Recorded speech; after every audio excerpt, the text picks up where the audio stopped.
Hare Nama, Hare Nama eva kevalam, Kalo nasteva, nasteva, nasteva gatiranyata.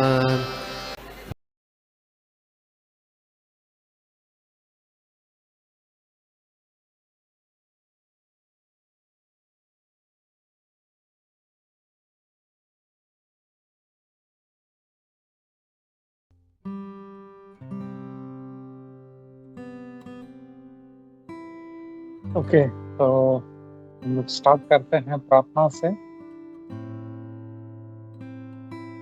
नमो विष्णुपादाय कृष्ण प्रेष्ठाय भूतले श्रीमते भक्ति वेदांत स्वामी निति नामिने नमस्ते सारस्वते देवे गौरवाणी प्रचारिणे निर्विशेष शून्यवादी पाश्चात्य देशतारिणे जय श्री कृष्ण चैतन्य प्रभु नित्यानंदा श्री अद्वैत गदाधर श्रीवासादि गौर भक्त वृंदा हरे कृष्ण कृष्ण कृष्ण हरे हरे हरे राम राम राम हरे हरे। ज्ञान शास्त्र विचारणेक निपुण षड धर्म संस्थापक लोकानां हितकारिणो त्रिभुवन मन्य शरण्याकर श्री राधा कृष्ण पदारविंद भजनानंदे नमत्तालिको वंदे रूप सनातन श्री जीव गोपाल सर्वस्य चाहं हृदि सन्निविष्टो मत्तः स्फुटिर्ज्ञानम् अपोहनं च वेदिश्च सर्वैः अहमेव विदे वेदान्त वेद विदे चाहम् मुखं करोति वाचालं पंगुं लङ्घयति गिरिं यत्कृपातमहं वन्दे श्रीगुरुदिनतारिणं परमानन्दमाधवं श्रीचैतन्येश्वरम्।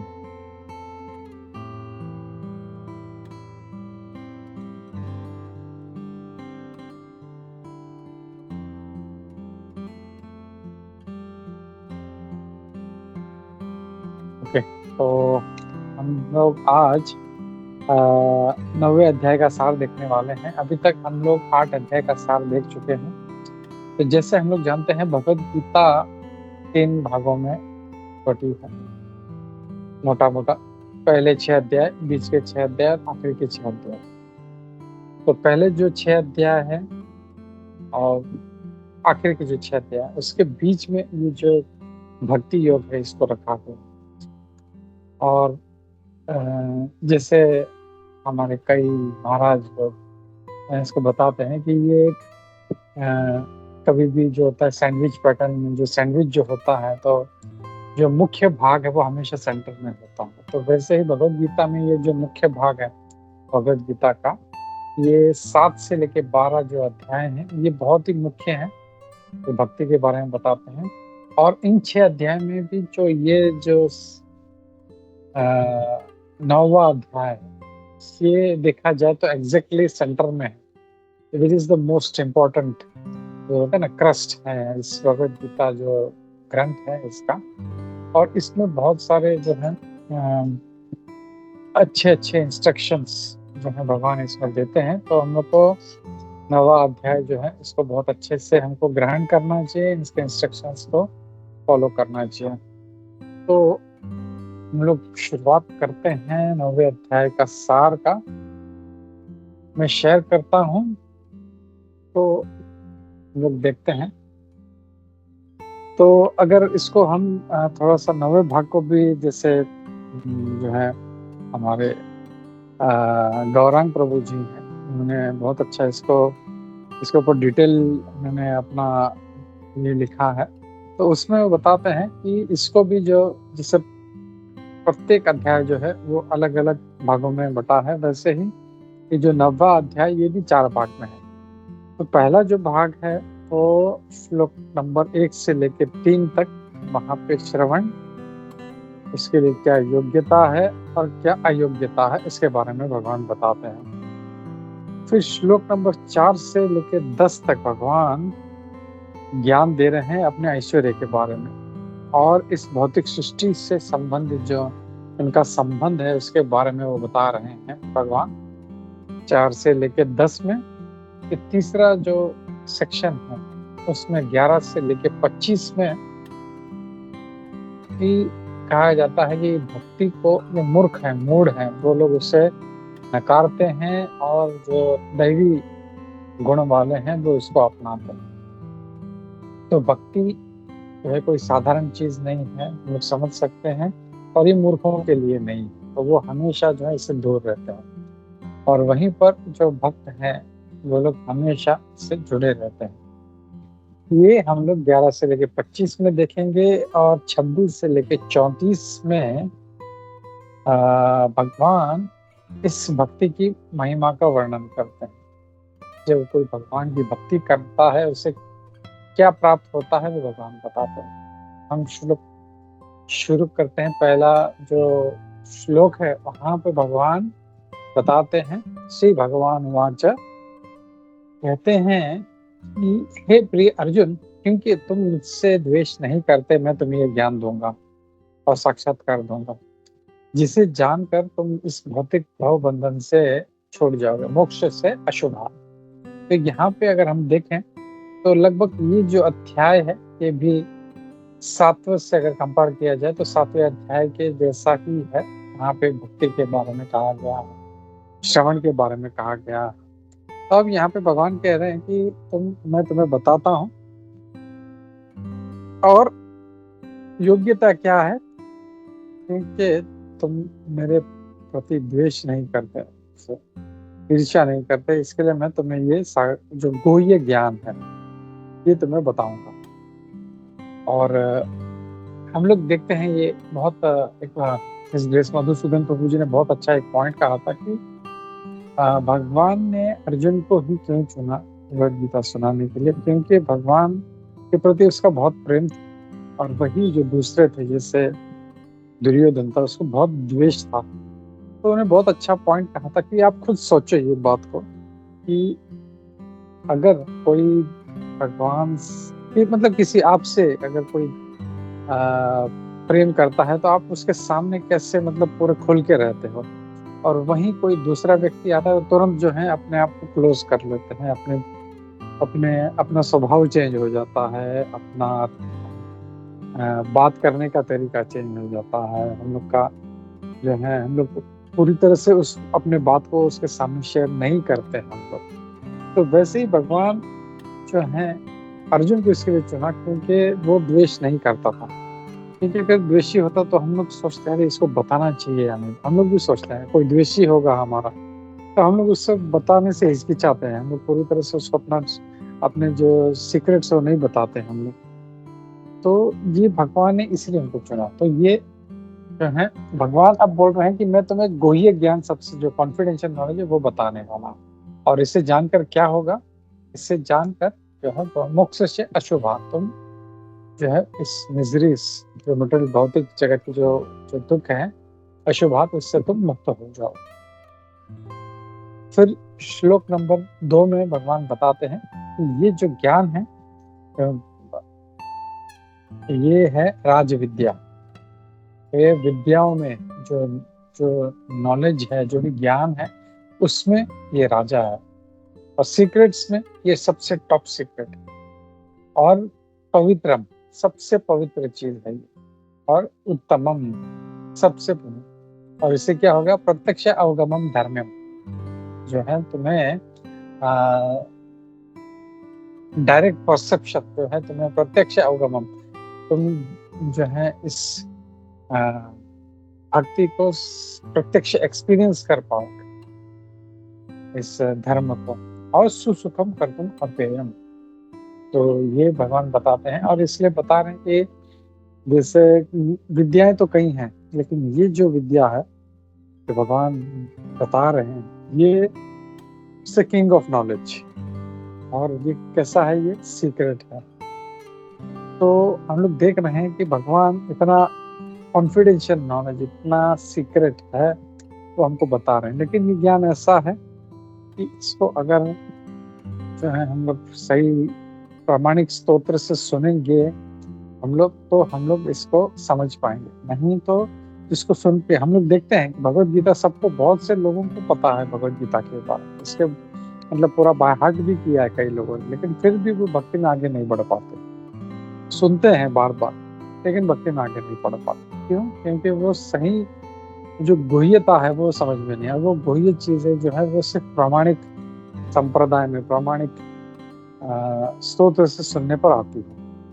और इट इज प्योरेस्ट, ये इसमें बताते हैं। श्लोक नंबर 3 में बताते हैं कि अश्रद्धानः पुरुष धर्मस्यास्य परंतप, जो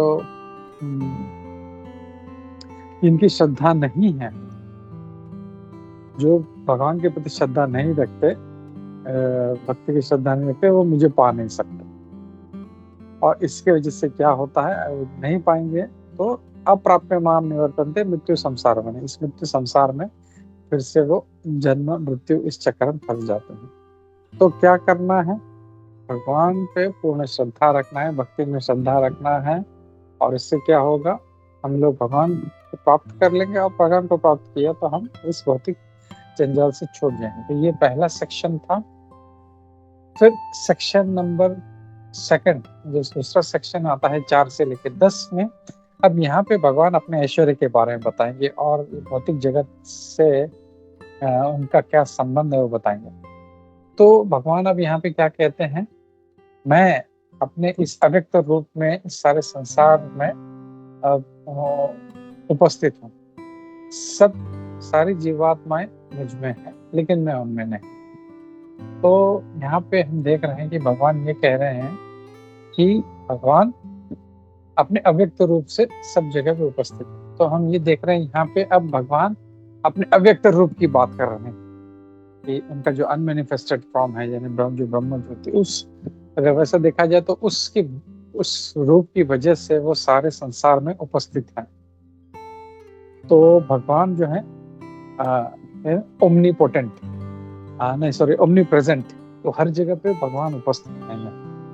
तो ये उनका, ऐसा हम लोग नहीं कर सकते। अगर मैं अगर अभी घर पे हूँ तो मैं मंदिर में नहीं हो सकता, ऑफिस में नहीं हो, मैं किसी एक जगह पे रह सकता, लेकिन भगवान का ऐसा नहीं। वो चाहे तो एक ही समय में वो गोलोक में भी रह सकते हैं, वैकुंठ में भी रह सकते हैं, और इस संसार में भी रह सकते हैं, पृथ्वी लोक पे, और दूसरे लोकों में भी रह सकते हैं। तो भगवान का ये अचिंत्य शक्ति है, जो हम लोग इसको इतना आसानी से समझ नहीं पाएंगे।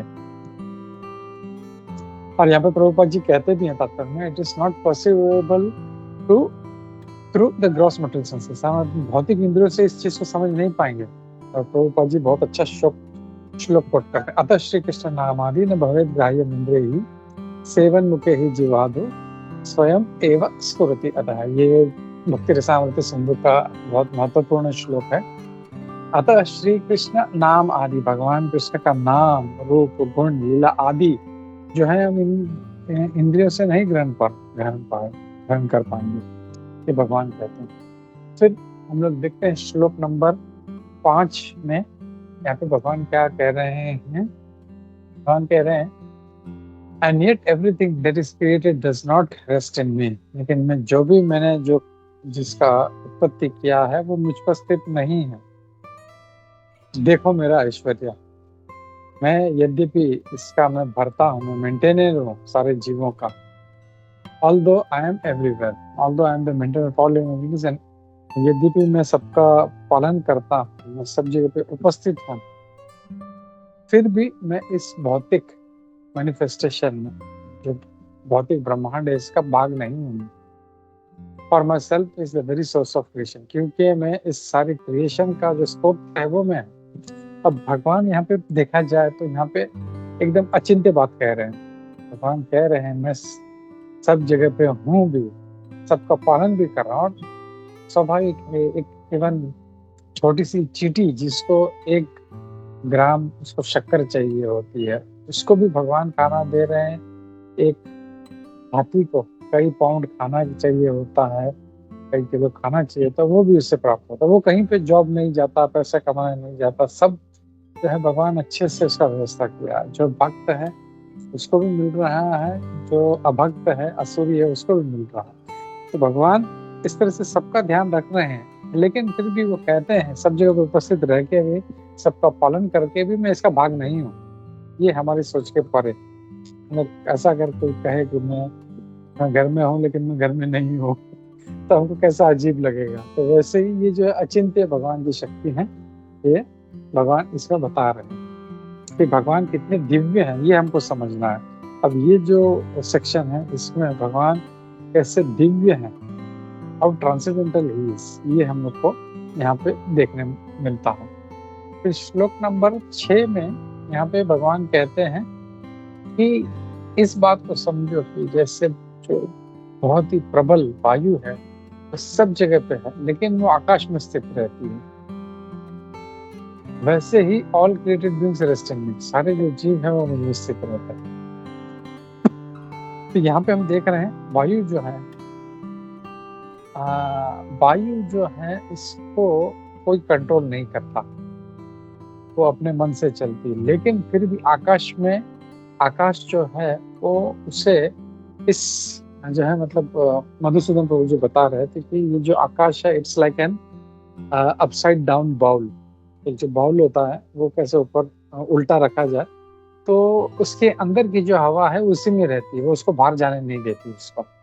तो वैसे ही जैसे हवा उस आकाश में स्थित है वैसे ही सारे जो जीव हैं वो मुझ में स्थित है।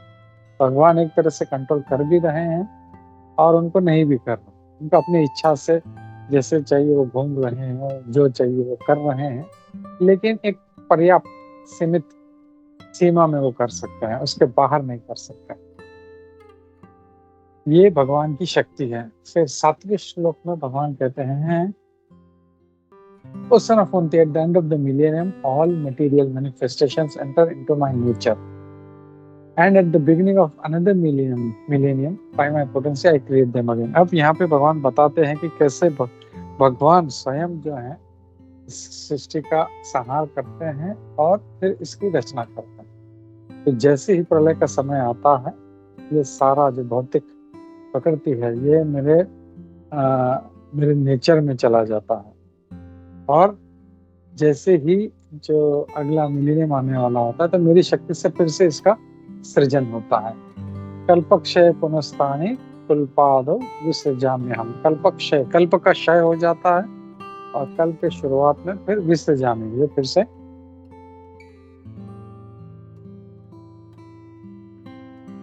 इसका सृष्टि होता है, ये भगवान यहाँ पे बता रहे। तो यहाँ पे देखने जैसी चीज ये है कि भगवान ने जैसे कहा मैं सब जगह व्यवस्थित हूँ, सबका भरता हूँ, सबका पालन करता हूँ, यहाँ पे ये बता रहे हैं कि इसका संहार भी होता है तो मेरे द्वारा होता है, और इसका पुनःसृजन जो होता है ये हमने कई बार देखा कि सृष्टि अपने समय अनुसार इसका जो है रचना होती है, चलती है और फिर खत्म हो जाती है। तो ये जो साइकिल है ये चलते रहता है। फिर श्लोक नंबर 8 में हम लोग देखेंगे, यहाँ पे भगवान कहते हैं ये सारा जो भौतिक जो सृष्टि है ये मेरे हिसाब से चल रहा है, अंडर में। प्रकृतिम साम अवष्टभ्य विसर्जामि पुनः पुनः, और मेरी इच्छा से ये फिर से जो है ये पुनः विसर्जामि, इसका उत्पत्ति होते रहता है और फिर बाद में इसका जो है मेरे ही इच्छा से ये इसका अंत भी होता है।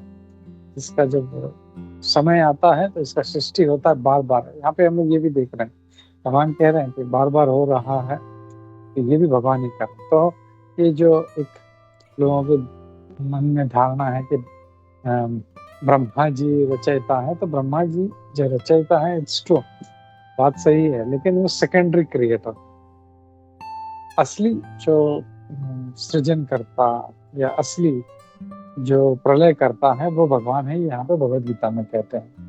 बाकी ब्रह्मा जी और शिव जी तो सिर्फ उनके ऑर्डर के अनुसार, उनके इच्छा के अनुसार वो जो है वो सेकेंडरी रोल प्ले करते हैं, ये हम लोग यहाँ पे देखते हैं। और ये जो ज्ञान है हमें तो सिर्फ भगवद गीता में प्राप्त होगा हम लोगों को। फिर भगवान 9वें श्लोक में कहते हैं, हे Dhananjay, all this work cannot bind me, ये सारा जो काम है मुझे नहीं बांध सकता, मैं हमेशा इन भौतिक गतिविधियों से मुक्त हूँ।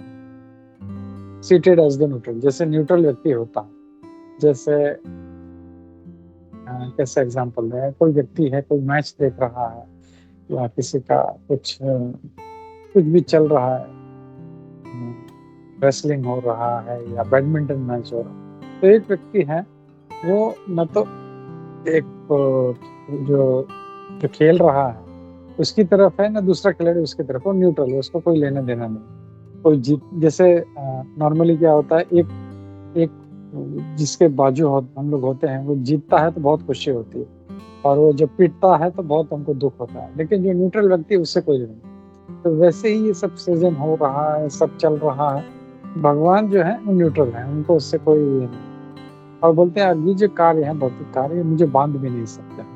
जैसे भगवान चौथे अध्याय में भी कहते हैं, नमाम कर्माणि लिम्पन्ति, तो मुझे ये जो है भौतिक कार्य मुझे बांध नहीं सकते। तो कुछ लोग सोच सकते हैं भगवान सृष्टि का कार्य कर रहे हैं तो इनको भी कर्म फल लगेगा, इनको भी कर्म बंधन लगेगा। तो भगवान बोलते हैं नहीं, all this work can not bind me, ये हम लोग को यहाँ पे देखने मिलता है।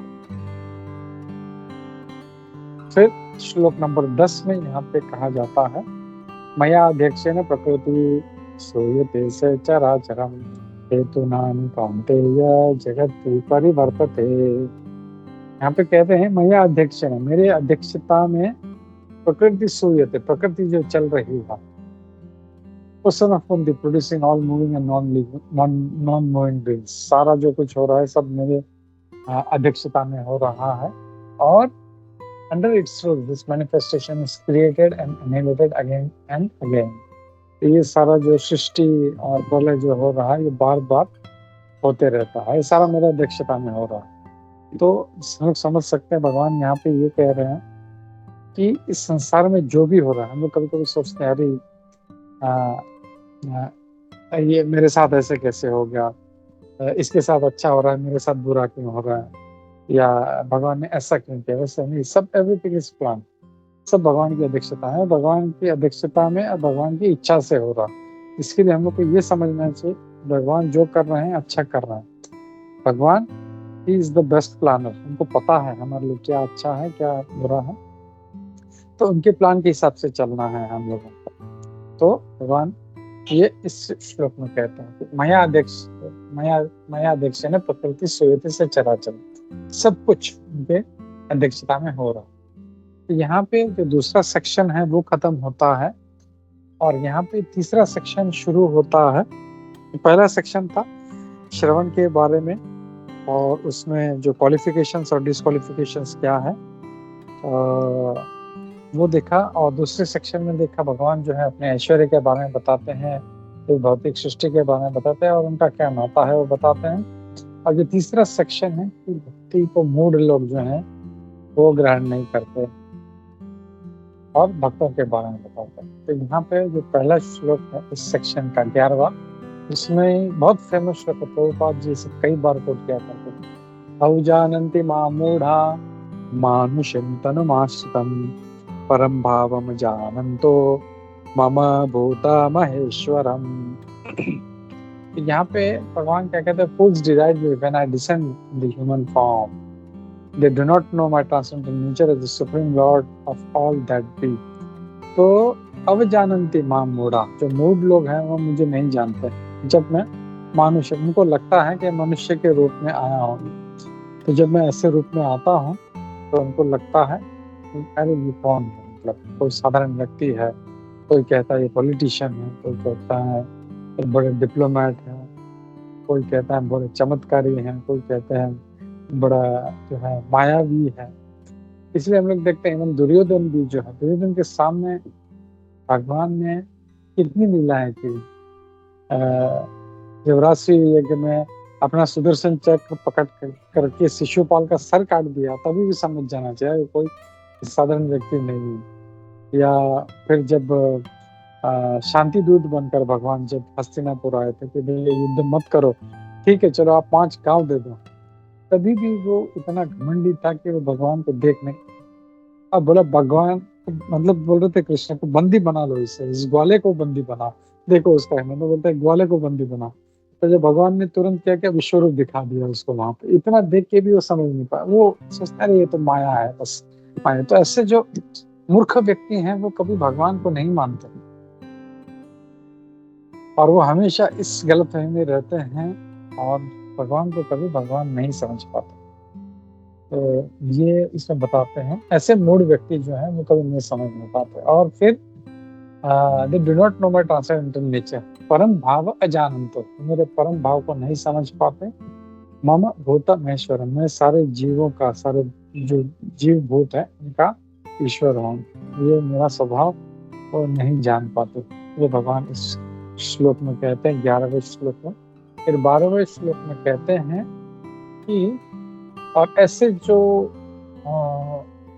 मायाग्रस्त लोग हैं वो they are attracted by demoniac and atheistic views, और ऐसे जो लोग हैं, ऐसे जो बिविल्डर्ड हैं, मूड लोग हैं, ये लोग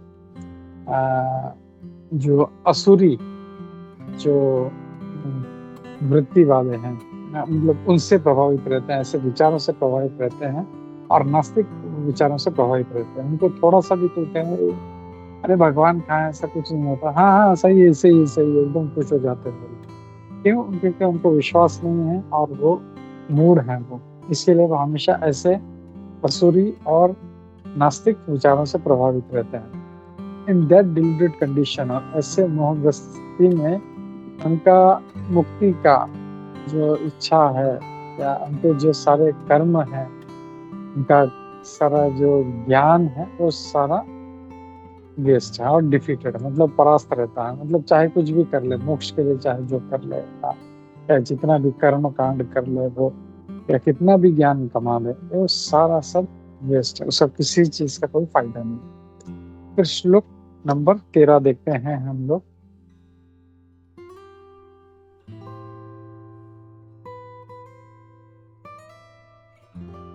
तो यहाँ पे अब हमने देखा अब तक जो नहीं आते, अब यहाँ पे बताते हैं कि कौन आते हैं। महात्मनस्तु माम पार्थ दैवी प्रकृति मार्षिता, जो महात्मा लोग हैं, जो दैवी प्रकृति है, great souls are under the protection of divine nature, हमेशा दैवी प्रकृति में रहते हैं ये लोग। और वो लोग क्या करते हैं, भजंती अनन्य मन से, अनन्य मन से वो भगवान की भक्ति करते हैं। ज्ञात्वा भूतादिम अव्ययम, वो जानते हैं कि मैं they know me as the supreme personality of Godhead, original and inexhaustible, वो जानते हैं मैं भगवान हूँ। तो अब अलग अलग दो प्रकार के मूड देखें, असुरी जो है, और यहाँ पे अब भगवान के भक्त कैसे होते हैं उनके बारे में बता रहे हैं। ये इस श्लोक में हमको देखने मिलता है। और यहाँ पे प्रभुपाद जी जो है महात्मा के बारे में कहते हैं कि कई बार प्रभुपाद जी का फेमस लेक्चर जिसमें कहते हैं महात्मा कोई एक स्टैंप नहीं है, किसी के आगे लगा दिया तो वो महात्मा बन गया। आत्मा का अर्थ है वो दैवी प्रकृति में आश्रित रहता है, उसका स्वभाव ही अलग होता है। सिर्फ बाह्य रूप से कपड़ा पहन लेने से, दाढ़ी बढ़ा लेने से, बड़ा शिखा रख लेने से, मोटा मोटा मणियों का कंठी माला पहनने से वो कोई महात्मा नहीं बन जाता। उसका जो प्रकृति है वो महात्मा का होता है। ऐसे ऐसे व्यक्ति जो है वो महात्मा है। श्लोक नंबर 14 में फिर आगे उनके और बारे में बता रहे हैं कि वो क्या करते हैं। क्या करते हैं, सततम कीर्तयन्तो मां यतन्तश्च दृढव्रताः नमस्यन्तश्च मां भक्त्या नित्ययुक्ता उपासते। क्या करते हैं वो, सततम कीर्तयन्तो मां, मेरा हमेशा कीर्तन करते हैं। सतत ऐसा नहीं वो सुबह 1 घंटा शाम को 1 घंटा, नहीं, सतत कीर्तन करते रहते हैं। 24 घंटा उनका जो है कीर्तन चलते रहता है। और यतन्तश्च दृढ़ता, और पूरे दृढ़ता से वो प्रयत्न चलता है। ऐसे में थोड़ा सा प्रयत्न किया, वो यार बहुत हो गया, इससे ज्यादा मेरे से नहीं, बहुत मतलब दृढ़ता से दृढ़ व्रत रहते हैं और यत्न करते रहते हैं। एंडीवरिंग विद ग्रेट डिटर्मिनेशन नमस्यन्तश्च मां भक्त, मेरे भक्त जो है नमस्यन्त, मेरे सामने झुकते हैं। और फिर आगे कहते हैं this great souls perpetually worship me with devotion, और नित्य युक्त उपासते, हमेशा उपासना करते हैं। कैसे, ऐसे नहीं सुबह एक अगरबत्ती लगा लिया काम हो गया, शाम को आ गए एक अगरबत्ती लगा लिया हो गया, बस थोड़ा सा घंटी बजा दिया काम हो गया, नहीं, ऐसे नहीं, हमेशा नित्य युक्त उपासते, हमेशा। तो ये जो है एक भगवान के जो अनन्य भक्त हैं उनका लक्षण है, उनका सिम्टम्स के बारे में बता रहे हैं भगवान।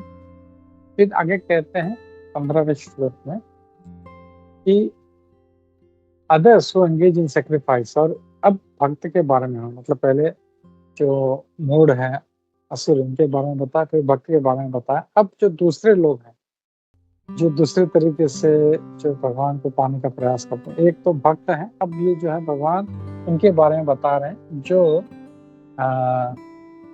ज्ञान यज्ञ से प्राप्त करने का प्रयास करते हैं। Worship the lord as the one without a second, as diverse in many and in universal forms. तो एकत्वेन पृथक्त्वेन विश्वतो मुखम, तो बहुधा विश्व, तो 3 प्रकार के लोगों के बारे में यहाँ बता रहे हैं कि वन विदाउट अ सेकंड, मतलब यही भगवान, सब कुछ एक है, मतलब अपृथक्त्वेन, भगवान को अलग अलग रूपों में देखते हैं और सभी की पूजा करते हैं। यहाँ पे प्रभुपाद जी तात्पर्य में बहुत अच्छे समझाते हैं। There are others who are still lower, मतलब ये जो भक्त हैं, भक्त के नीचे वाले जो हैं, उनको 3 कैटेगरी में डिवाइड करते हैं भगवान। वो कहते हैं he who worships himself as one with the supreme lord, अपने आप को एकत्वेन, मतलब मैं भी भगवान हूँ। और ये यहाँ पे जो निराकारवादी हैं उनके बारे में चर्चा की गई है। फिर he who concocts some form of the supreme lord and worships him, किसी रूप को समझते हैं भगवान का रूप है और उनकी पूजा करते हैं। और तीसरा वो विश्व रूप की जो है उपासना करते हैं। तो ये 3 अलग है, एकत्वेन, पृथक्त्वेन और विश्वतोमुखम, ये इनके बारे में भगवान बताते हैं। और फिर श्लोक नंबर 16 में भगवान बताते हैं, फिर से अपने बारे में अब बताना शुरू किया। वो बताते हैं कि it is I who am the ritual, मैं ही सारा जो रिचुअल हूँ, क्या कहते हैं, हम कृतक, सेक्रीफाइस मैं हूँ, अहम यज्ञ,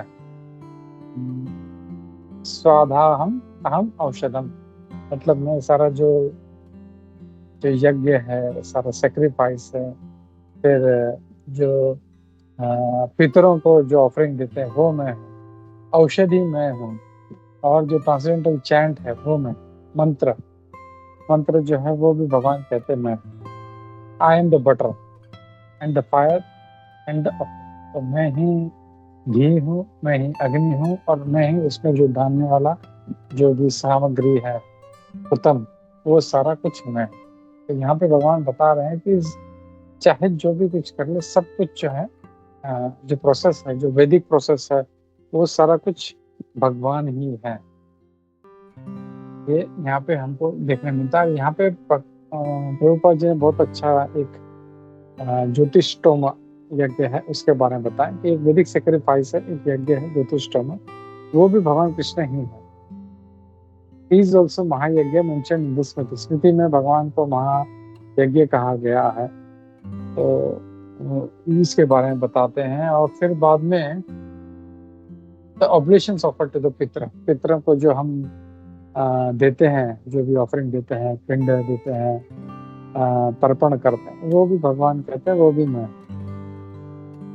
जो भी औषधि उनको देते हैं मैं हूँ, जो भी घी में, जो मतलब यज्ञ में घी डालते हैं वो मैं हूँ। तो ये सब कुछ भगवान बताने की मतलब वो कितने इम्पोर्टेंट हैं और क्या है, ये हम लोग को समझना है। तो इस 17वें अध्याय में भगवान कहते हैं पिता हमस्य जगत माता धाता पितामह वेद्यम पवित्र ओंकार ऋक्साम यजुरेव च, मैं पिता हूँ, मैं माता हूँ, मैं धाता हूँ, मैं पितामह हूँ।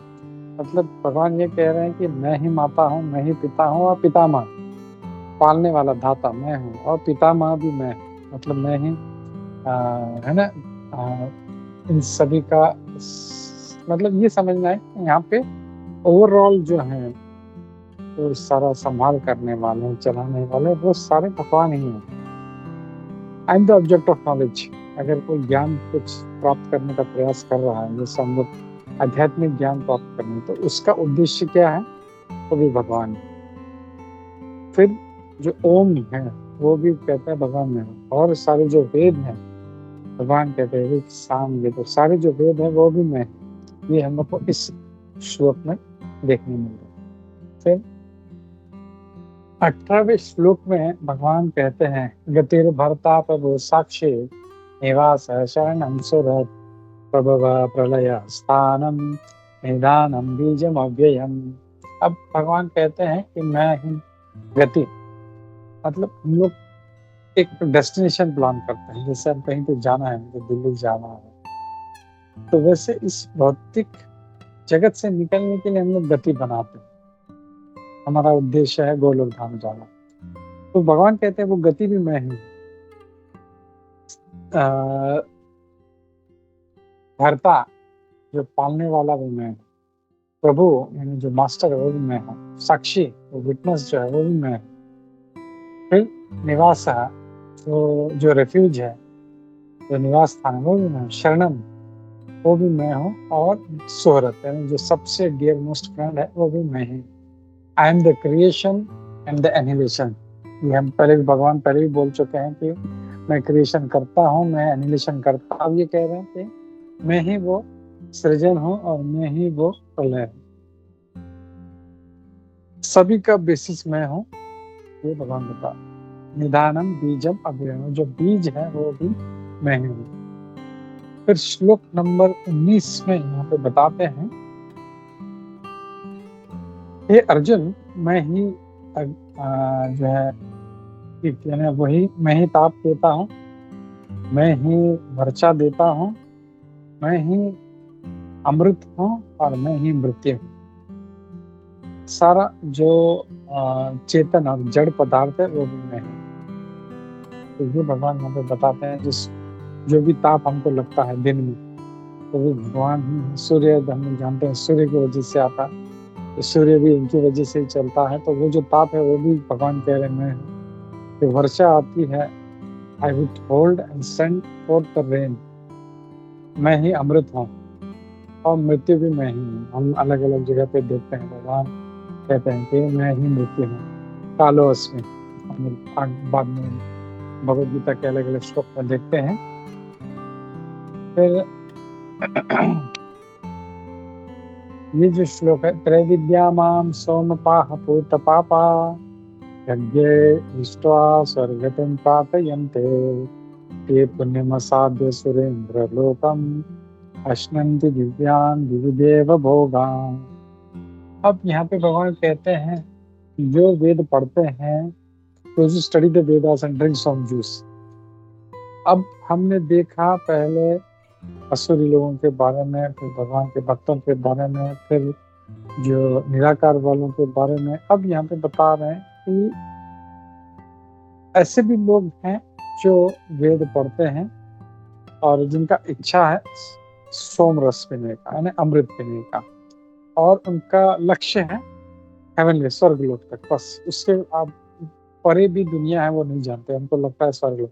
तो सारा कुछ यज्ञ जप तप जो भी है उनको, मतलब उनका एक ही उद्देश्य है कि हमको स्वर्गलोक जाना है।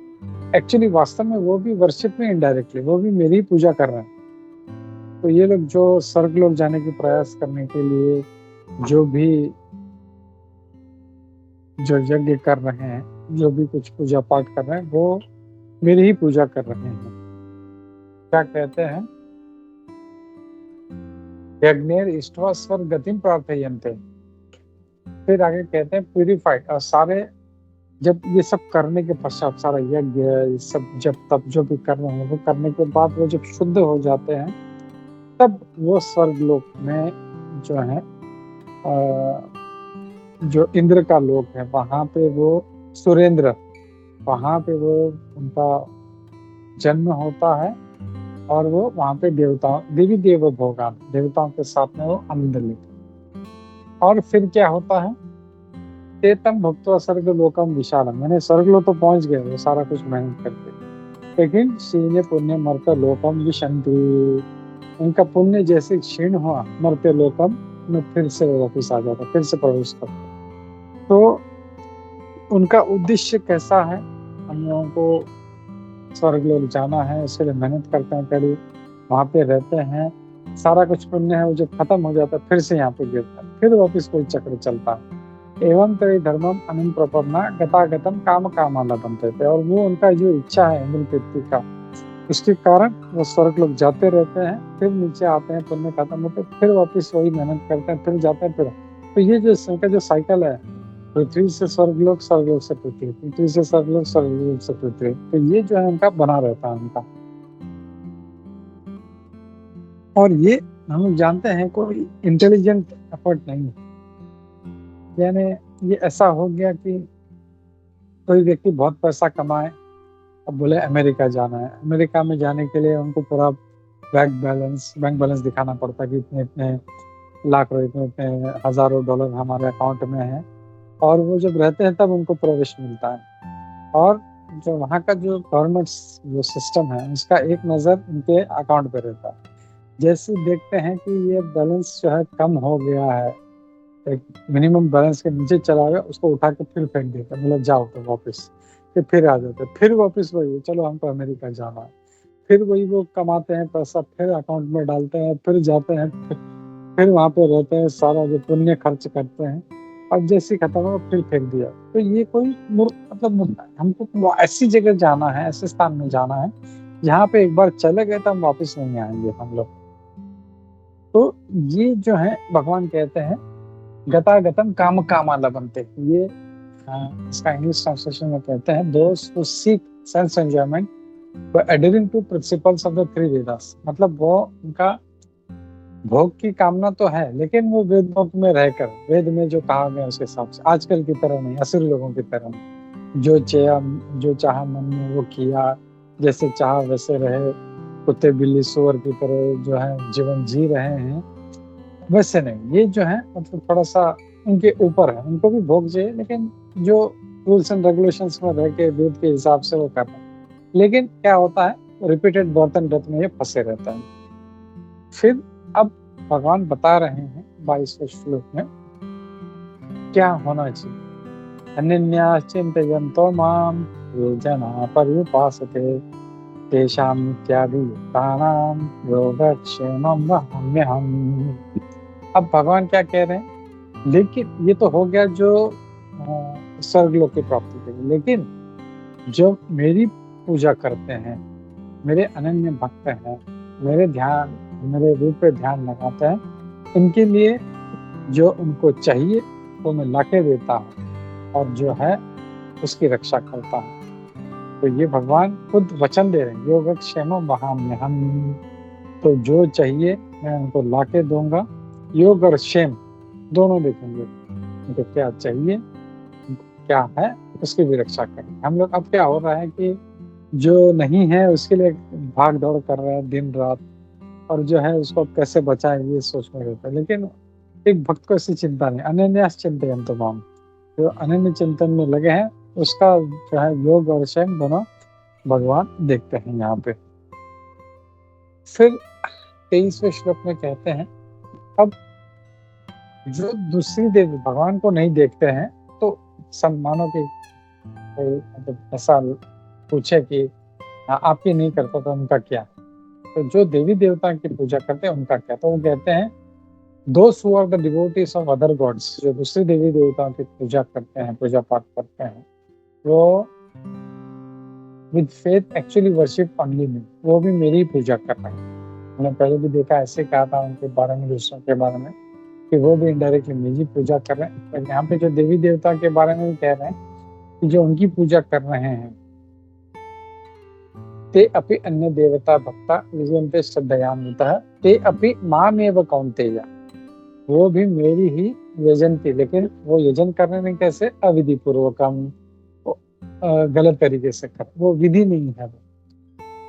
तो मतलब यहाँ पे हमको ये सीखना है कि जब हम किसी और की कर रहे हैं, भगवान कृष्ण की अविधि पूर्वक पूजा कर रहे हैं, तो क्यों ना विधि पूर्वक करें, हम डायरेक्टली भगवान कृष्ण की पूजा करें।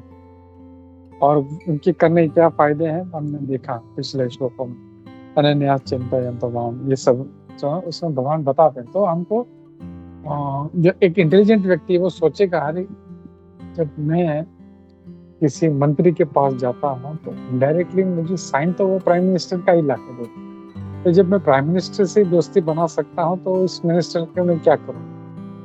तो ये भी वो 1 महीना तो वो साइन में लेके आने में लग जाता है, मैं डायरेक्ट उनके पास चले जाऊंगा प्राइम मिनिस्टर, तो 1 दिन में मेरा साइन हो गया। तो ऐसे जो इंटेलिजेंट व्यक्ति हैं वो डायरेक्ट भगवान की आराधना में लग जाते हैं। फिर श्लोक नंबर 24 में हम देखते हैं, यहाँ पे कहा गया है, आई am the only enjoyer and master of all sacrifices, मैं ही सारा जो है भोक्ता हूँ, सारा जो यज्ञ है उसका मालिक।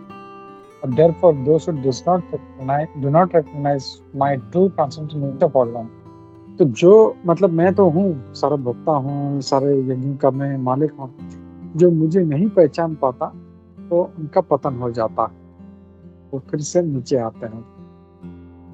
ये बोलते हैं। और श्लोक नंबर 25 में अब बताते हैं, यान्ति देवव्रता देवान् पितॄन् यान्ति पितृव्रतः भूतानि यान्ति भूतेज्य यान्ति मध्याजिनोऽपि माम्। तो अब यहाँ पे बता रहे हैं कि जो देवताओं की जो व्रत करते हैं वो देवताओं के पास जाते हैं, जो पितरों का व्रत करते हैं, उनकी पूजा पाठ करते हैं, वो पितरों के पास जाते हैं। जो भूतों की पूजा करते हैं, जो भूत पिशाच है उनकी पूजा करते हैं, वो उनके पास जाते हैं। यान्ति मध्याजिनो अपि माम्। मध्याजी जो मेरी पूजा करते हैं मेरे पास आएंगे। तो अब भगवान रास्ता भी बता रहे हैं कि अगर हमको वहां पे जाना है तो हम कैसे जाएं। तो बता रहे हैं कि अगर तुम देवताओं की पूजा करोगे देवताओं के पास जाओगे, पितरों की पूजा करोगे तो पितरों के पास जाओगे। भूत पिशाच कुछ लोग हैं, हम लोग जानते हैं, जो भूत पिशाचों की पूजा करते हैं, थोड़ा सा जो काली शक्ति है वो सब, मतलब वो सब उसमें लगे रहते हैं। तो उनका क्या होगा, हर्ष वो उनके पास जाएंगे उनकी मृत्यु के पश्चात, क्योंकि सारा जिंदगी में उनकी पूजा की तो उससे पास। लेकिन जो भगवान कहते हैं कि मेरे भक्त है मध्याजी, वो मेरे पास आएंगे। जानती मध्याजी ना तो माँ, मेरी पूजा करेंगे मेरे पास। ये हम लोग को देखने मिलता है। और फिर आगे कहते हैं कि अगर मेरे पास आना है तो क्या करना है हम लोगों को। पत्रम पुष्पम फलम तोयम यो मे भक्त्या प्रयच्छते तद अहम भक्ति परितम अस्नामि प्रयतात्मनः। तो भगवान को प्रसन्न करने के लिए क्या करना पड़ेगा हम लोगों को। हमको उनको जो चाहिए, मतलब भगवान कह रहे हैं कि मुझे क्या चाहिए। पत्रम पुष्पम, मुझे प्रसन्न करने सिर्फ कुछ नहीं है, एक तुलसी का दल। पत्रम पुष्पम, एक फूल। फलम, एक फल दे दो, कुछ सेब है या केला है, आम है, जो भी हम दे सकते हैं। और फिर बोलते हैं कुछ भी नहीं है तो जल तो है, जल में कोई कमी नहीं है, हमको जल कहीं से भी प्राप्त हो सकता। तो पत्रम पुष्पम फलम तोयम। इसका अर्थ ये नहीं है कि भगवान ये कह रहे हैं तो हम लोग को सिर्फ पत्रम पुष्पम पे ही चलाना चाहिए। कोई अगर ये उनके लिए बता रहे हैं जो कुछ नहीं कर सकता, एटलीस्ट तुम ये तो करो। लेकिन कोई लखपति है, करोड़पति है, वो भी बोले अरे भगवान ने तो पत्रम पुष्पम कहा है तो मैं क्यों नहीं। जो कर सकता है उससे भगवान को 56 भोग खिलाना चाहिए। तो ये यहाँ पे बता रहे हैं। और फिर कहते हैं आई विल एक्सेप्ट इट तब हम भक्ति ऊपर, जो भक्ति से वो मुझे ऑफर करेगा। अश्ना में मैं खाता हूँ, भगवान कहते हैं उनके हाथों से जो दिया हुआ है मैं उसको खाता हूँ। तो यहाँ से इस श्लोक से जो है नया सेक्शन शुरू होता है, चौथा सेक्शन, जहाँ पे भक्ति के बारे में वर्णन किया गया, भक्ति का क्या महिमा है। तो यहाँ पे देख रहे हैं भक्ति भाव से तद हम भक्ति से जो देगा तो क्या होगा, भगवान जो है भोग ग्रहण करेंगे। तो अब जो है सारा भक्ति का महिमा यहाँ से हम लोग को देखने में मिलेगा। फिर भगवान क्या कहते हैं, यत करो श्री यद अश्नास, जो चाहे करो, जो तुम कर रहे हो, जो तुम खा रहे हो, जो तुम यज्ञ कर रहे हो, जो तुम दान कर रहे हो, जो तपस्या कर रहे हो, वो मुझे अर्पण करो। ये भगवान कहते हैं whatever you do, whatever you eat, whatever you offer or give away,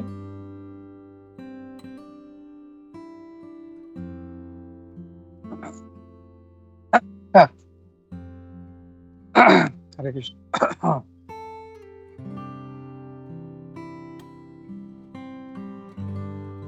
Whatever austerities you perform, do that as son of Kunti as an offering to me. ये एक एज ए ऑफरिंग तुम मेरे लिए दिया करो। फिर यहाँ पे अब कह रहे हैं और इस प्रकार क्या हो, ऐसे करने से क्या होगा उसका भगवान इसका फल भी बता रहे हैं। और इस प्रकार तुम सारे जो कर्म बंधनों से मुक्त हो जाओगे और उसके जो भी अच्छे बुरे फल है हम लोग जानते हैं। बुरा होगा और बुरा कर्म करेंगे तो बुरा फल मिलेगा, पाप लगेगा। अच्छा कर्म करेंगे तो पुण्य मिलेगा, और दोनों को भुगतने के लिए यहाँ पे आना पड़ेगा फिर से। हाँ, पाप कर्म किया है तो बुरा होगा, और पुण्य कर्म किया है तो उसका भला होगा, और उसे लेकिन भुगतने के लिए फिर से तो आना ही पड़ेगा। ऐसा नहीं पुण्य किया तो वो छूट जाएगा, नहीं, पुण्य भी किया है तो उसको भुगतना पड़ेगा और उसके लिए जन्म लेना पड़ेगा, ये कह रहे हैं। तो इस प्रकार तुम अपना जो मन है मुझ पर लगाओ, और इससे तुम विमुक्त माम उपश्य से तुम मुक्त हो जाओगे और आखिर में मेरे पास आओगे। तो अब भगवान बता रहे हैं कि उनके पास जाना है। हाँ, तो कैसे जाना है? सारे कर्मों से मुक्त होके, अच्छे बुरे के रिजल्ट से मुक्त होके हम उनके पास चले जाएंगे। श्लोक नंबर 29, सॉरी 29 में भगवान कहते हैं, समोहम सर्वभूतेषु न मे द्वेष्यो अस्ति न प्रियः ये च भजन्ति तु मां भक्त्या मयि ते तेषु चाप्यहम्।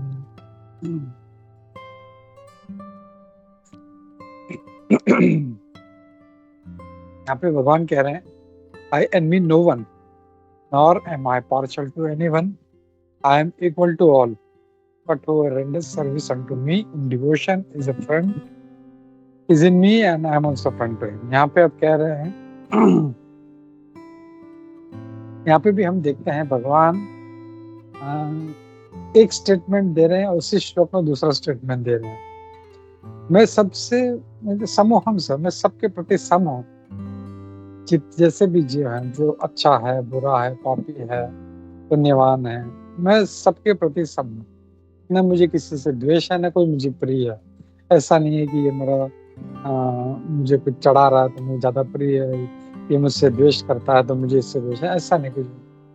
लेकिन तुरंत वो स्टेटमेंट फिर से देते हैं अगला, वो कहते हैं, ये भजन्ति तु माम भक्त्या, जो मेरा भजन करता है, he is a friend in me and I am also friend, वो मेरा खास मित्र है और मैं भी उसका, जो वो मेरे लिए मित्र है मैं उसके लिए मित्र हूँ। ये हम समझ सकते हैं कि भगवान जो है अपने भक्तों के प्रति थोड़ा सा जो है भेदभाव करते हैं, अपने भक्तों के लिए स्पेशल तो ट्रीटमेंट देते हैं। ऐसा मतलब भगवान कहते हैं समूह मैं सम हूँ, लेकिन फिर भी उनके जो खास भक्त हैं उनके लिए स्पेशल ट्रीटमेंट, और इसीलिए हम देखते हैं कि उनके लिए वो कुछ अलग ही करते हैं। जैसे प्रहलाद महाराज ने कहा कि यहाँ पे इस पिलर में है भगवान, तो तुरंत वहां से प्रकट हो गए। मतलब वो ये चाह रहे थे कि मेरे भक्त का वचन है कभी झूठा नहीं जाए, और इसके लिए वहां से प्रकट होगा। तो भगवान अपने भक्तों का वचन रखते हैं। इवन हम देखते हैं ब्रह्मा जी ने वचन दिया था हिरण्यकशिपु को, न दिन में मरूं न रात में मरूं, न मनुष्य से न प्राणी से, न घर के अंदर न घर के बाहर, न दिन में न रात में, न अस्त्र से न शस्त्र। सब भगवान ऐसा नहीं है कि मतलब वो तोड़ नहीं सकते थे, लेकिन अब क्या होगा कि उनके भक्त ने वचन दिया, वो टूट जाएगा। फिर मतलब भगवान अगर उसको मार देते वैसे ही बिना किसी इसके, तो अगली बार कोई ब्रह्मा जी के पास जाता नहीं, अरे इनका तो ब्रह्मा जी का तो सारा फेल है, जाके कोई फायदा नहीं इनका वर लेते, क्योंकि क्या इनका कुछ काम आता नहीं है।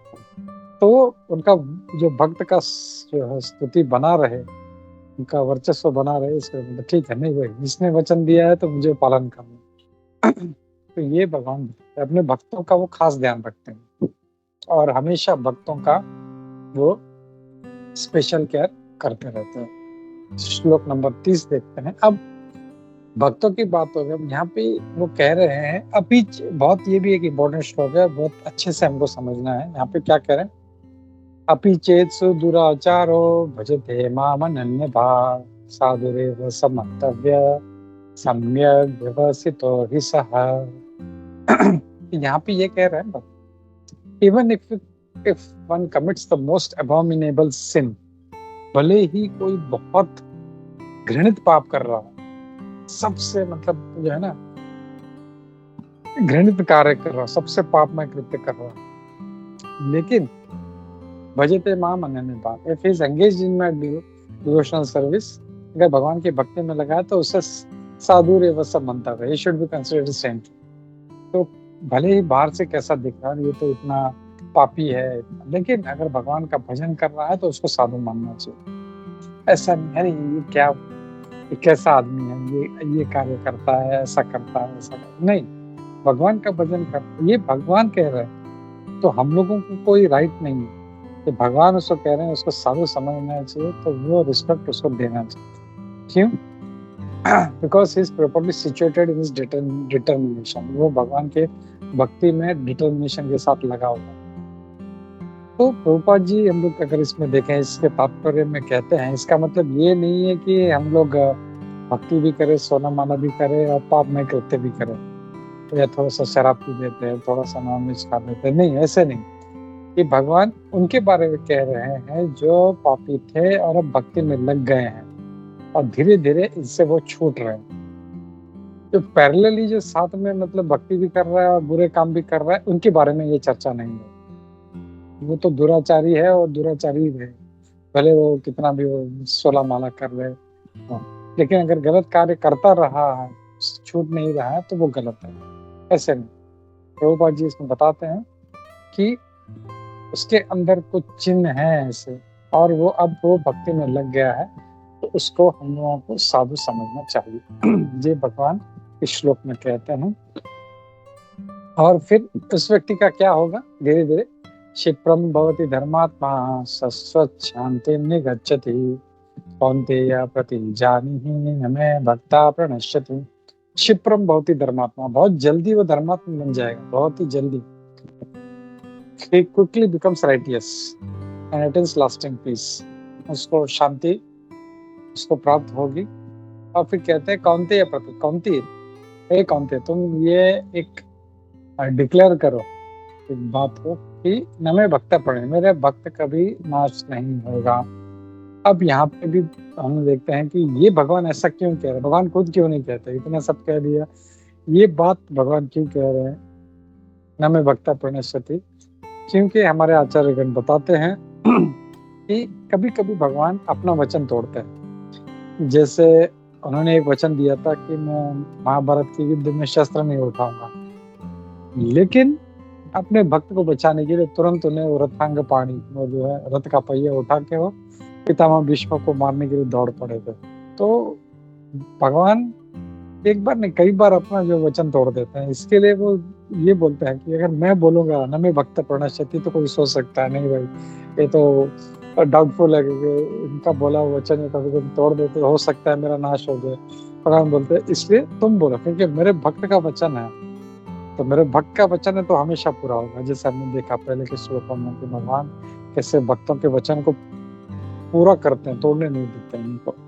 तो वैसे ही यहाँ पे भगवान जो इसके लिए अर्जुन को ये डिक्लेयर करने के लिए चाहते हैं। श्लोक नंबर 32 में भगवान कहते हैं माम ही पार्थ व्यपाश्रित्य ये पापयोनयः स्त्रियो वैश्यस्तथा शूद्रस् ते अपि यान्ति परां गतिम्।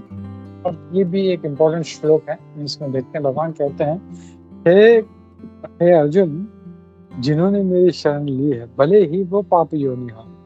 भगवान इसमें 4 लोगों को गिनते हैं, वुमन, स्त्री, वैश्य और शूद्र, सॉरी 3 लोगों को गिनते हैं, स्त्री, वैश्य तथा शूद्र। ये 3 पाप योनि हैं, वो भी जो है अगर मेरी शरण ली है तो वो परम गति पा सकते हैं। तो यहाँ पे जो है ये कहा, मतलब इस श्लोक से ये समझना चाहिए भले वो कैसे भी हो, वो अगर भगवान की शक्ति, इसके पहले भी देखा अपिचेत से दुराचार हो, कैसे भगवान के शरण में आ गया तो वो उसको साधु मानना चाहिए भगवान का। वैसे ये भी जो है पाप योनि हो भले ही, लेकिन अगर मेरी भक्ति में मेरी शरण में आ गए तो ये जरूर जो है भगवान बोलते हैं अगर मुझको पा लेंगे। ये इस श्लोक में देखने मिलता है। और फिर श्लोक नंबर 33 यहाँ पे भगवान क्या कह रहे हैं, how much more this is so of the righteous brahmanas, the devotees and the saintly kings, therefore having come to this temporary miserable world engage in loving service unto me. तो भले ही वो मतलब इस भौतिक जगत में फंसा हुआ है, तो उसे इस जो है मेरे भक्ति में उसमें लग जाना चाहिए उससे। और फिर श्लोक नंबर 34, ये भी बहुत महत्वपूर्ण श्लोक है। मन मना भव मद्भक्तो मद्याजी मां नमस्कुरु मामे वैश्यसि युक्तिदैवम् आत्मानं मत्परायणः। ये जो श्लोक है बहुत महत्वपूर्ण। सेम श्लोक भगवान फिर से 18वें अध्याय में कहते हैं, सिर्फ लास्ट का लाइन थोड़ा सा अलग है इसमें। तो मतलब ये समझ सकते हैं कि ये जो श्लोक है बहुत महत्वपूर्ण है। और इसमें क्या कहते हैं, मन मना भव मद भक्तो। तो कहते हैं अपना मन मुझ में लगाओ, मद भक्तो मेरे भक्त बनो, मुझे नमस्कार करो, मेरी पूजा करो, और इस तरह से मुझ में पूर्ण तरह युक्त होके तुम पक्का मेरे पास आओगे, ये भगवान इस श्लोक में कहते हैं। तो यहाँ पे हम लोग देख रहे हैं कि ये जो लास्ट का सेक्शन है सारा भगवान कह रहे हैं भक्ति के बारे में, और भक्ति का क्या महत्व है और भक्ति में क्या क्या करना चाहिए हम लोगों को, ये हम लोग को बता रहे हैं। तो ये बहुत ही ये जो पूर्ण अध्याय है बहुत ही इम्पोर्टेंट है, सारा भक्ति के बारे में इसमें इंस्ट्रक्शंस है भगवान के। तो हम लोग को बहुत अच्छे से इसको पालन करने का प्रयास करना चाहिए। तो हम इसी के साथ मैं यहाँ पे रुकता हूँ। किसी का प्रश्न, कोई टीका टिप्पणी, कुछ एडिशनल पॉइंट्स हैं तो विल टेक दैट। हरे कृष्णा। रूप की जय, श्रील प्रभुपाद की जय, इस्कॉन गुरु वृंद की जय। हरे कृष्णा। यस ममता माता जी, हरे कृष्णा।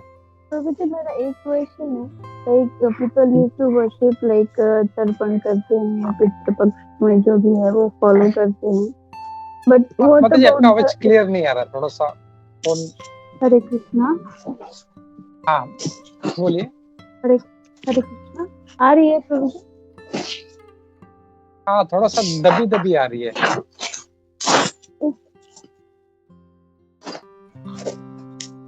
बोलिए माता जी। हरे कृष्णा, अब आ रही है? हाँ बोलिए। हाँ like people used to follow this Pitrupaksha. Actually ये मुझे डीपली बिल्कुल कुछ समझ में नहीं आता, लेकिन मैं कोशिश कर रही हूँ इस चीज को समझने की। लाइक जो भी संसारिक जीवन में जो फॉलो करते हैं पितृपक्ष एंड व्हाटएवर, तो उसमें जो इस्कॉन डिवोटीज हैं, लाइक हु इज इनिशिएटेड, तो वो तो कंप्लीटली सरेंडर हो जाते हैं। तो फिर वो भी ये सब फॉलो करते हैं क्या, लाइक जो भी पितृ वाला जो पूजा होता है? यस, थैंक यू माता, बहुत अच्छा प्रश्न पूछा है। माता जी का प्रश्न है ये पितृपक्ष वगैरह जो होता है उसमें क्या अपने भक्त लोग भी, इस्कॉन के भक्त लोग भी सभी पितृ की पूजा वगैरह करते हैं? तो आंसर है यस, करते हैं माता जी। और यहाँ पे अगर हम जैसे देखें जो श्लोक था, यान्ति देव व्रता देवान पितृन यान्ति पितृव्रता, तुम देवताओं की पूजा करो तो देवताओं के पास जाओगे, पितरों की पूजा करो तो पितरों के पास जाओगे, भूतों की पूजा करो तो भूतों के। यहाँ पे जो कहा गया है, यहाँ पे ये कहा गया है कि वो सब कुछ छोड़ के, उनको किसी से कोई लेना नहीं, वो सिर्फ देवता। अगर कोई सूर्य की पूजा कर रहा था सूर्य की ही करेगा, बाकी के एज ए टाइम पास का भी इधर उधर हाँ नमस्कार कर लिया। जो भूतों की पूजा है वो भूतों की पूजा, जो पितरों की पूजा, ये जो हम जो पितृ पक्ष में जो पूजा करते हैं वो तो एक एज ए रिचुअल है कि हम लोगों को उनको इस टाइम पे खाना देना है, इसके लिए वो करते हैं। ऐसा नहीं है कि हम भगवान कृष्ण को छोड़ के बोले तुम अब जाओ हमको, नहीं, ऐसा नहीं। हम जानते हैं कि भगवान Krishna is the supreme personality of God, वो परम पुरुषोत्तम भगवान है, और ये जो है ये हमारे रिचुअल्स हैं, हम उनकी ऋणी हैं। जैसे एक श्लोक भी आता है कि हम बहुत से लोगों के, देवताओं के, ऋषियों के, पितरों के, फिर जो जीवों के, और ऐसे अलग अलग चीजों की ऋणी है, तो अपना कार्य उनके लिए करते रहना चाहिए। तो ये हम लोग एक एज ए ऋण हम लोग करते हैं कि उन्होंने हमें जन्म दिया है तो हमको उनके लिए करना है, और ये करना भी चाहिए। ये हमारे एक बहुत अच्छे इस्कॉन के डिवोटी है नीलांबर चक्रवर्ती प्रभु, उनका एक बहुत बड़ा लेक्चर है इसके ऊपर। वो बोलते हैं करना चाहिए हम लोगों को, नहीं तो क्या होता है फिर बहुत परेशानी आती है। कई लोगों को देखते हैं पितृ दोष लगता है, और उसमें बहुत सारी परेशानी आती है, कभी मृत्यु होती है, कभी मतलब अलग-अलग, किसी की शादी नहीं हो रही, किसी का धन नहीं मिल रहा है, किसी का मतलब पितरों का अगर कृपा दृष्टि नहीं है, उनका कृपा नहीं है, तो फिर वो जीव भक्ति में किसी मतलब भक्ति नहीं सॉरी, लेकिन वो किसी भी भौतिक चीज में आगे नहीं बढ़ सकता। तो इसके लिए हम लोग ये हम उनका ऋण है। जैसे हम बोलते हैं ना वैष्णव लोग हैं, तो हम हर किसी को सम्मान देते हैं। हम लोग एक चींटी को भी आदर करते हैं, चींटी से भी हम लोग जो है हम लोग हाँ ये भगवान है इसको। तो पितृ ने भी हमको उनका जो है उनका कृपा की वजह से हमको शरीर प्राप्त हुआ, तो इसके लिए हम उनको आदर देते हैं उनका। और जो भी उस टाइम पे हम ऐसा नहीं कि पूरा 12 मंथ्स पूरा साल के 12 महीने हम लोग उनकी नहीं, इसको खाली जो एक दिन जो होता है वो भी हमको पता होता है कौन सा तिथि। इस पितृपक्ष के 15 दिन में एक तिथि हम लोग करते हैं, जिनको नहीं पता है वो लास्ट वाला जो दिन होता है अमावस्या उसमें करते हैं। तो दैट इज द ओनली। और हम लोग वैसे भी मंदिर जाते हैं, कभी हम शिव जी के मंदिर में जाते हैं तो उनको प्रणाम करते हैं, गणपति जी के मंदिर में तो उनको प्रणाम करते हैं, दुर्गा के माता के मंदिर में जाते हैं हम लोग प्रणाम करते हैं। तो वी पे रिस्पेक्ट टू एवरीबॉडी। तो ये जो है हम लोग सब कुछ करते हैं, लेकिन ऐसा नहीं। यहाँ पे ये जो श्लोक में कहा गया पितरों के बारे में देवता के, वो एक्सक्लूसिवली बस उनके लिए वही श्रेष्ठ है, इनके अलावा और कोई है ही नहीं। ऐसा हमारे लिए ऐसा नहीं, हमारे लिए भगवान कृष्ण सर्वश्रेष्ठ है, उनकी कृपा से। अभी हम लोग देखें तो इवन जो गोपियां हैं वो कात्यायनी व्रत करती हैं। कात्यायनी महामायी महायोगिन नदीश्वरी नंद गोप सुतम देवी पति में कुरुते नमः। वो व्रत में क्या मांगते हैं? नंद गोप सुतम, जो नंद का जो पुत्र है वो सुतम, वो मेरा पति मुझे। तो हम लोग भी वही मांगते हैं, जहाँ पे भी जाए हम लोग सब कुछ करते हैं तो वही कि हम लोग भगवान आपका कृपा बनाए रखो और आपकी आशीर्वाद से हम लोग कृष्ण भक्ति में आगे बढ़े, ये हमको आशीर्वाद चाहिए। So with that intention we do, और ये हम लोग को करना भी चाहिए। नहीं तो फिर जीवन में कष्ट वगैरह, हमारा भक्ति उतना अच्छा नहीं है तो जीवन में बहुत कष्ट आ सकते हैं। हम लोग क्या कहें अभी 50-50 हाफ कुक्ड है, हम लोग ना इधर है ना उधर है। हाँ, अगर हरिदास ठाकुर की हम लोग नामाचार्य हरिदास ठाकुर जी की तरह हम लोग 22 घंटा अगर जप कर सकते हैं तो फिर ये सब छोड़ सकते हैं, लेकिन नहीं तो हमको हमारा जो भी कार्य है, जो भी नियम है, वो उसको पूर्ण करते रहना। हरे कृष्ण माता।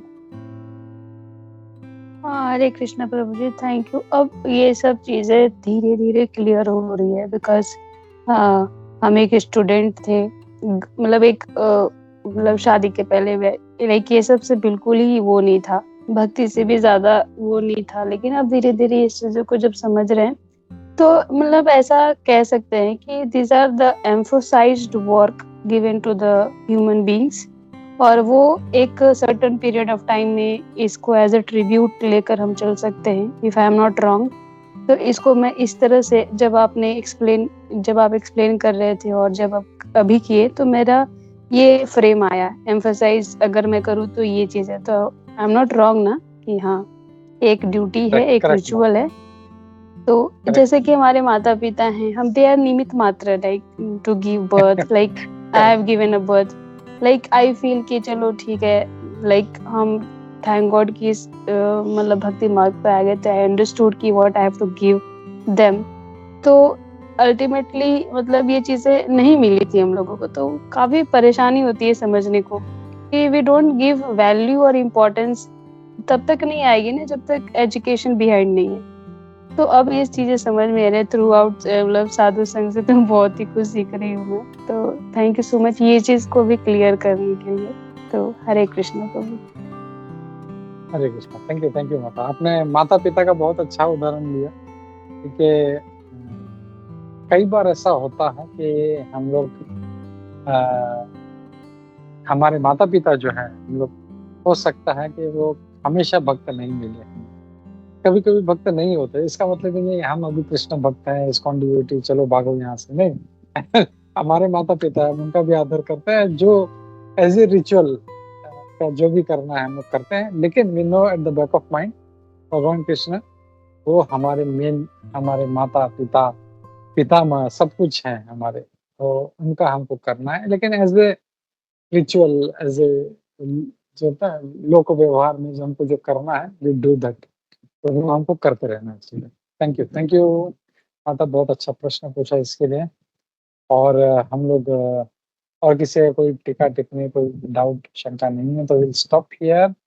हरे कृष्णा। आई थिंक लेट हो रहा है तो हम लोग आज के लिए स्किप करते हैं और सीधा प्रेयर्स लेते हैं। तो हरे कृष्णा। ग्रंथराज श्रीमद् भागवत भगवद गीता यथारूप की जय, श्रील प्रभुपाद की जय, स्वामी विवेकानंद की जय।